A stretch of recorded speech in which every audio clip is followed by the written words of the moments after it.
டே 7ல ஒரு new technique பார்க்க போகிறோம். நீங்கள் ரொம்ப ஸ்ட்ரெஸ்ஸாக, ஆன்சைட்டியாக இல்லை ஓவர் திங்கிங் பர்சனாக இருந்தீங்க அப்படின்னா கண்டிப்பாக இது உங்களை ரொம்பவே சேஞ்ச் பண்ணும். அண்ட் இதுக்கு பேர் 5 4 3 2 1ன்னு சொல்லுவாங்க. இதுக்கு நீங்கள் என் கூட உட்காந்து இந்த ஸ்க்ரீனில் தர ஒன்று என் கூட சேர்ந்து ப்ராக்டிஸ் பண்ணுங்கள். 5 திங்ஸ் நீங்கள் பார்க்குறீங்க. உங்கள் முன்னாடி தெரிகிற ஃபோனாக இருக்கலாம், உங்கள் ட்ரெஸ்ஸாக இருக்கலாம், உங்கள் வால், விண்டோ எது வேணா இருக்கலாம். அண்ட் 4 திங்ஸ் உங்களால் டச் பண்ண முடியுது. உங்கள் ஹேராக இருக்கலாம், உங்கள் ஸ்கின்னாக இருக்கலாம், உங்கள் மொபைல், கிளாத் எது வேணா இருக்கலாம். திங்ஸ் உங்களால் கேட்க முடியுது.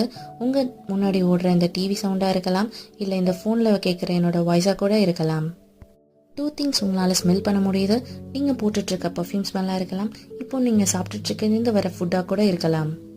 1 திங் உங்களால் டேஸ்ட் பண்ண முடியுது. இப்போ நீங்கள் குடிச்சிட்ருக்க காஃபியாக இருக்கலாம், ஸ்நாக்ஸாக இருக்கலாம், ஃப்ரூட் இருக்கலாம், எது வேணால் இருக்கலாம். Are you feeling better? இனி வெயிட் லாஸ்க்கு பண்ணாமல் இந்த மாதிரி நியூ டெக்னிக்காக நான் உங்களுக்கு சொல்லித்தரேன். அண்ட் இந்த மாதிரி நிறையா தெரிஞ்சுக்க சப்ஸ்கிரைப் பண்ணிக்கோங்க. பிடிச்சிருந்துச்சுன்னா லைக் பண்ணுங்கள். அண்ட் எப்படி நீங்கள்